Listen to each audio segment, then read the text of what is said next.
And there she goes. 20 years. Babe the Blue Ox headed to Iowa. Oh, I could almost cry. Well, we all make bad life choices.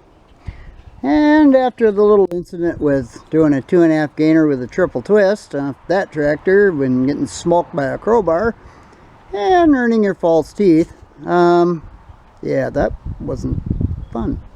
I decided it's time for me to retire and enjoy the easy life.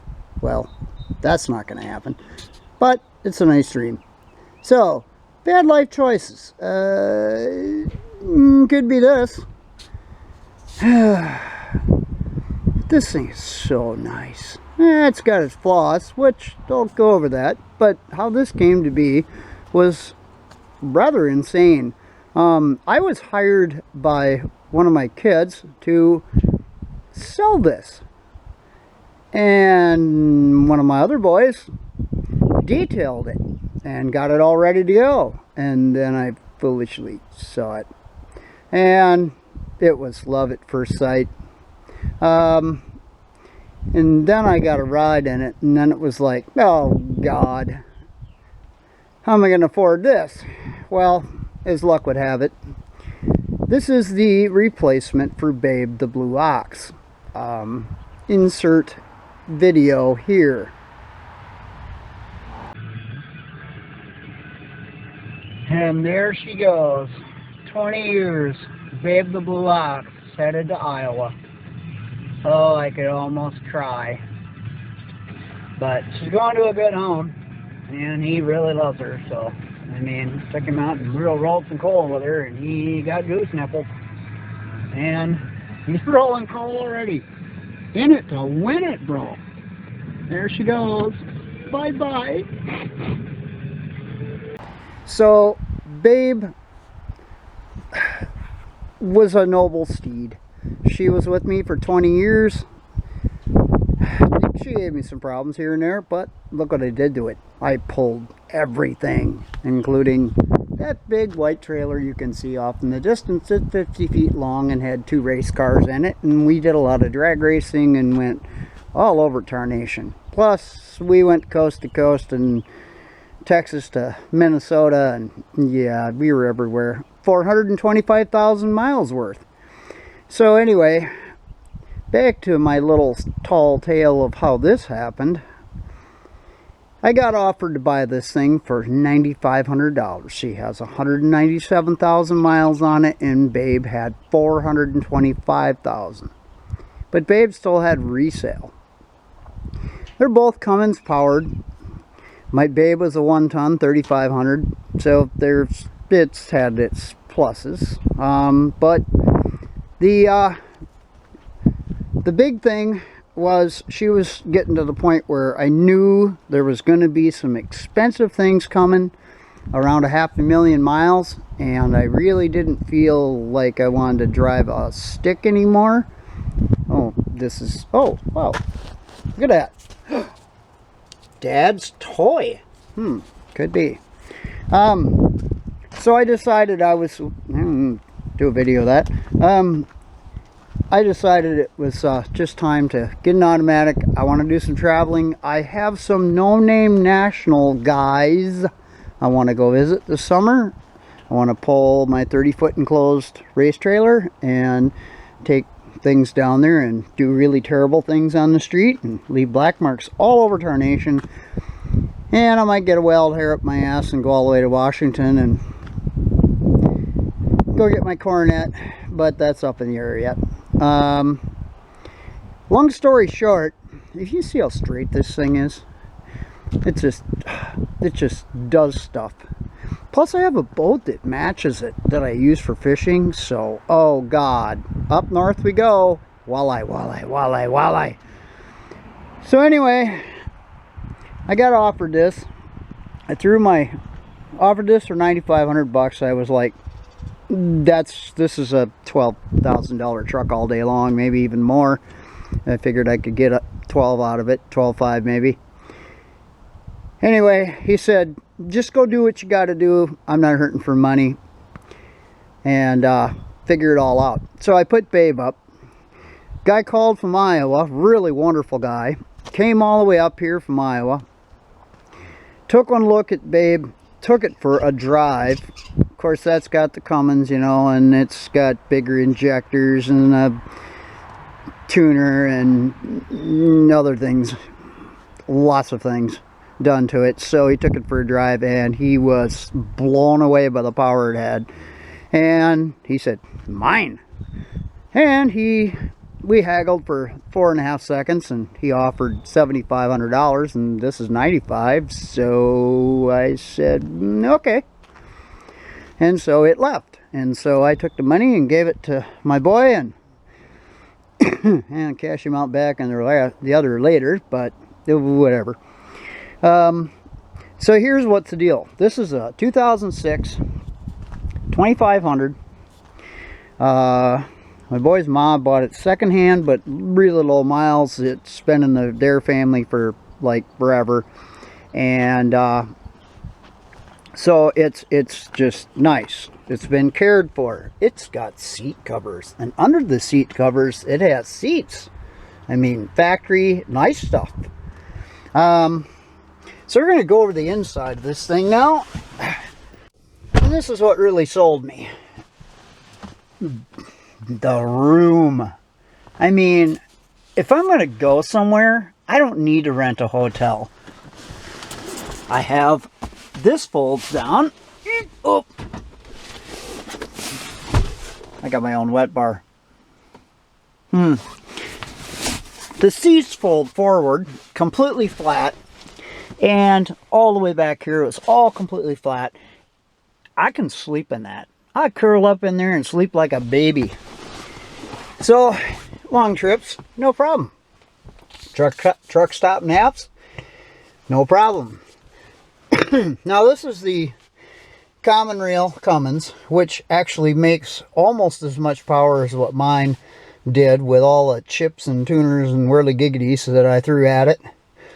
And, well, actually it's just a tuner at that one. And the bigger injectors and K&N filter intake stuff, but I did a lot of things to it. I'll get to that thing later, but that's cool. Anyway, this truck has 197,277 miles, and it's quiet. My Cummins had a straight exhaust and it barked like a big dog, and you knew I was coming. You thought a semi was coming down the street when I came down the street. I can almost kind of sneak up on someone. It's got a muffler, but yeah, it's just nice. Ooh, wood grain. So just the amenities. I got in this thing when I drove it.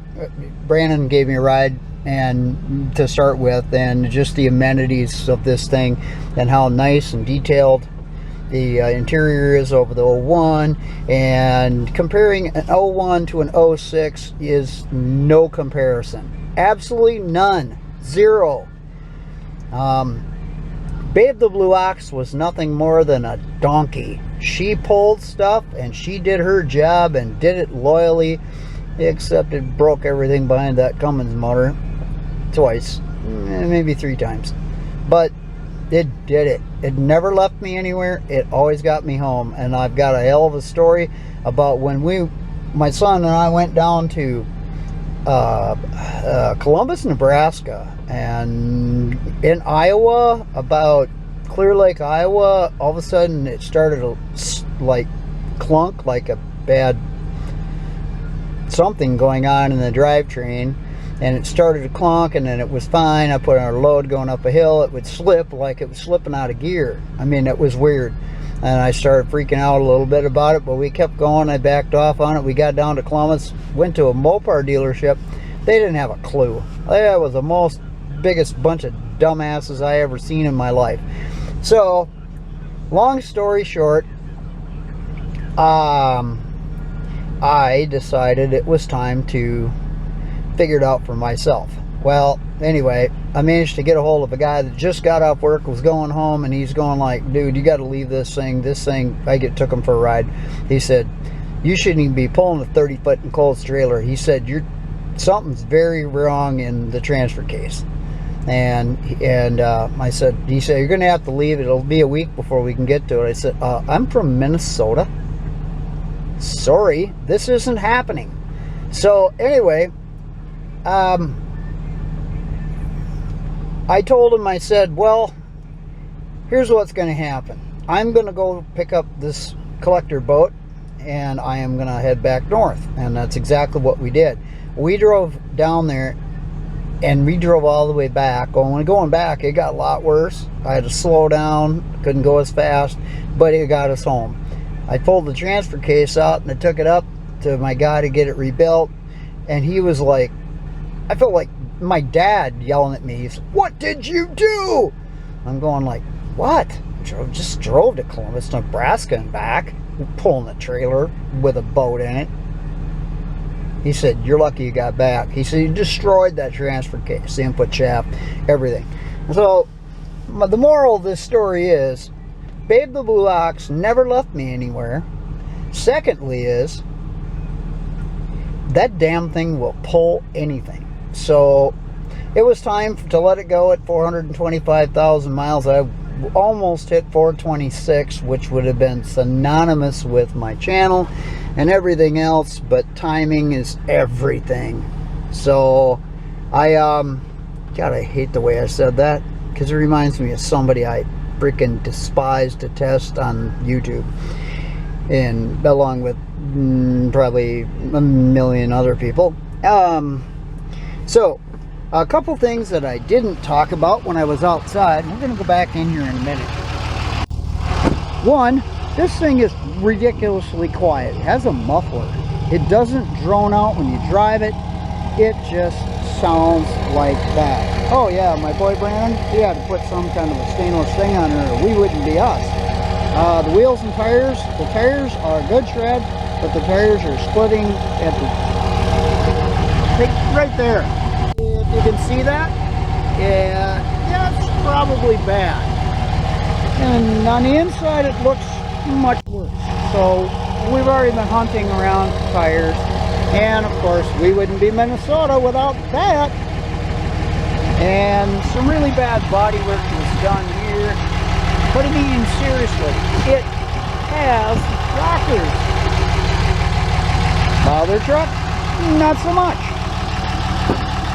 Now, as long as we're over here, we're going to look at this whole big earthy back, and that's just something. Now, there's something funky going on here with this switch. I got to get into that because this seat doesn't fold down, but I will show you the other one. If you've ever seen a mega cab, you know what I'm talking about. Oh, as long as we're passing by, I have that big white trailer over there. Never mind all those outboards. I like those McCulloughs. And the Chryslers too. I have a lot of big box Chryslers. More out back. Anyway, and a barn full of cool outboard stuff. Retirement's going to be so hard on me. I'll be working harder than when I was working. I actually have a toy of one of these. And the irony is, I paid $200 for this and it runs. I paid $475 for a 4.5-inch tall one. There's something really wrong with my brain. Anyway, that is the white trailer. And next to the white trailer is red trailer, and after that trailer happens to be the beaver tail. And somewhere in between there, there's the dovetail. So, I don't know why they've had a boat call them all kinds of tails. I was really perplexed by this thing too, on the why is there 3 receivers? And then it dawned on me that someone had the optional carrier for the back, or this hitch has a carrier option that you can put in, slide in the 2 outside hitches, and drive your 4-wheeler on it, and haul your 4-wheeler. Neat. So, this has a topper. Babe didn't have a topper. The topper's color matched to the truck. It's got a lighting kit, which is not plugged in because it has pin issues. I'm going to get into that later. Wiring. Me and Jamie at Dead Dodge Garage, we live for wiring difficulties. This has this in it. It had a fifth wheel plate. Ben's mom used to pull a big fifth wheel trailer. He kept the plate because I don't need it. For $85.99, I can have a offset plate that deals with the short block issues, so I can pull my 50-foot trailer if I get a wild hair and want to do so. I also want to do some boating with that after I get a whole bunch of work done to it, maybe some paint work, because as you can see, it's got this going on. And it's everywhere. I have no idea why it's doing that, but I gotta fix that because that wouldn't be me. Plus all the mold and ick, and it's been sitting for 20 years. Maybe not that long. Maybe it was. Anyway, long story short, some things to fix. Okay, cracked taillight, big whoop. The receiver hitch thing, I'm gonna buy a plate so I have a 5/16 ball so I can hook into the big truck or the big trailer and take a couple cars with me to a show or do whatever I want from the shop here, or maybe go to the drag strip, you know, that sort of thing. Because I happen to know a young man who really needs an experience of a lifetime, and I plan on giving it to him, and that would probably be Jamie at Dead Dodge Garage. In Dead Dodge Garage. Mental note. Hashtag Dead Dodge Garage.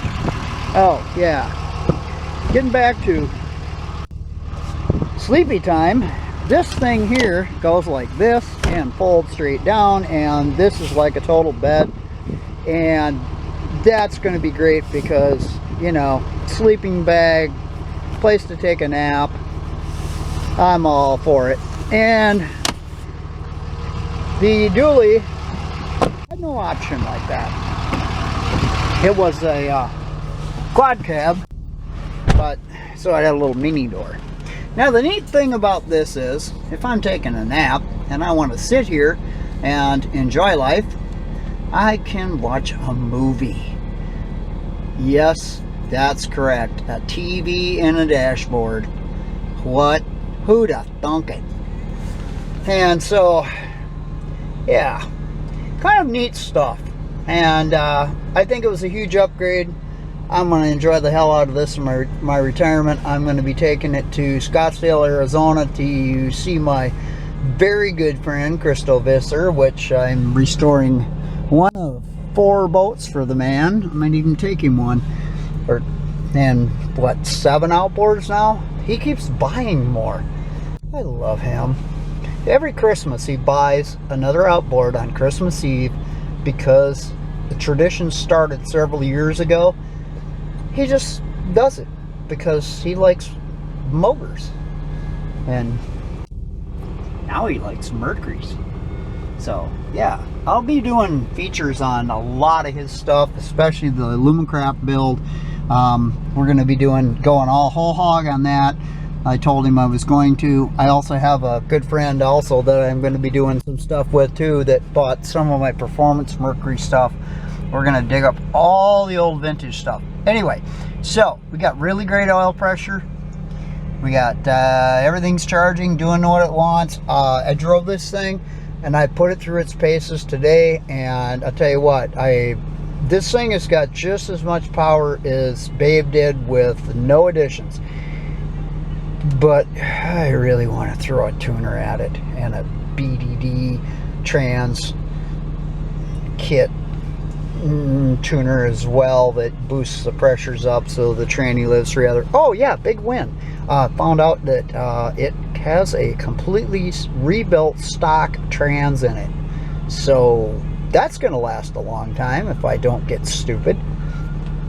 So all in all, Jamie made a decision to go with a Challenger because of necessity. He wanted something different. He wanted to be happy driving something back and forth to work and where he had to go with his I almost said expletive. Ha! Exploits on Dead Dodge Garage. Well, I've got a lot of exploits that I got planned too. So, long story short, we will be doing things. And he and I will be doing some fun things together. Well, we do anyway. Even though he's on the other side of the earth, we still find a lot of time to have a little fun. So bad life choices? Yeah, maybe. But necessity. Like his Challenger was a necessity and he needed happiness. And this, my friends, just screams happiness. For me it does. I don't know about you guys. Maybe nobody likes this truck. Maybe everybody hates it. Maybe I'll get trolled to death. Oh, please do. Why not? But seriously, I just want to have fun. I turned 64 April 15th,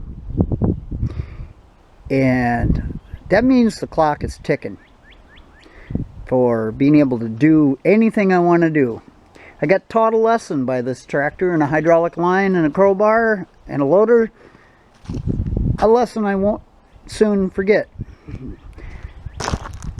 One thing, the only good thing that came out of it was I got a 10 on a diving platform thing, you know, 2.5 gainer with a triple twist, but I was asleep at the time. That damn crowbar. So, I had a moment there, drifted away. I guess once pain is a hell of an educator. That's why you can't spank your kids, right? Yeah. So, because you can't educate them anymore. Not that I would ever condone such thing. By the way, here's something fun fact. Jamie's daughter and I have the same birth date too. Except I got really old and she's still young. So, things we're going to replace too. All these headlights always crack up when they're fogged out. This is just in horrible shape and that's got to go. We kind of have a to-do list. Brandon put together a to-do list for this thing of everything. The first thing has to go is the tires. And we're thinking about maybe some nice wheels for it as well, because if you're going to go, you might as well go in all the way in. Undecided on what I'll have for wheels. This is fine. Stock is fine. For what I need it for, I don't need fancy. I have the 1500 I drive all the time with a leveling kit in it and big wheels and tires, and it's cool as hell in blue, which is wandering around up here somewhere, I think. I don't know, it's kind of got forgotten. Yeah, that one, if you can see it off in the distance, it looks really good, except it doesn't have much left underneath it from rust, but it's gonna be okay. And then we got this kid, which I'm going to be getting him in the shop soon, and I'm going to get back to this one too. As long as I'm here blabbing about stuff. A lot of changes in this truck. You have to watch that whole video thing there, because when it does come back in the shop, a lot of things are going to happen. A lot of things are going to happen really fast, because I have all the parts. I have all the receipts. So, not only do I play with outboards and play with tractors and trucks and foolishness, but I build hot rods too. So if you've never been to my channel before and you happen to bump into this, probably want to like, and if you like this content, but subscribe would be great, because I have a long ways to go to No Name Nationals, and I would really like to be able to attend that, because I have a lot of good no name kind of guys. Which really, they got great names on car channels, but they choose to call it no name guys. And I'm going to be seeing Blake one of these days soon as well. So yeah, so I really just want to go have some fun and enjoy life, and this is the tool that's going to make it all happen. So go from a 2001 to a 2006. Trust me, there is absolutely no comparison whatsoever. It is a whole different feel, a whole different everything. So I just wanted to throw that in there. Like and subscribe to my channel, and you're going to see some really interesting content, because not only are we going to get Blue Thunder up and rolling here, and that's a whole bunch of fun, 3.5 tons of fun. And we've got a couple of Charger videos coming. We've got Coronet videos and Roadrunner videos and D100 videos, and probably some more tractor stuff. Well, that's going to happen because there's things going on with that too. But go ahead and follow me, I guess, on YouTube. And that's the only social media that we do, because that's just our shop and it's what we do. Me and my sons, we just have a lot of fun. So, anyway, I'm going to do a feature on Brandon's truck too one of these days too, his 99 lifted monstrosity. I keep going back to this. Why does it keep drawing me back to it? Evil tractor. It's the tractor's fault, not the stupid... Oh yeah, it's a hydraulic line's fault. Got to get it straight. Long story. You'll find out later. Anyway, I got things to do. And probably boats to work on and stuff, because it's spring in Minnesota and I want to play with my toys. I want to be a little boy and go find a big pond like a bathtub and go play with all these toy boats in the water. That'd be fun. Yeah, well, can't have everything. So anyway, hope y'all were having a good time. Hope you enjoyed this little video on my bit of foolishness. And have a fantastic day. But one thing everybody should remember, or maybe I should do you need to remember, how does Jamie do it? Oh, yeah. But remember, do stuff that makes you happy, because life is short. So, do happy things. See you later.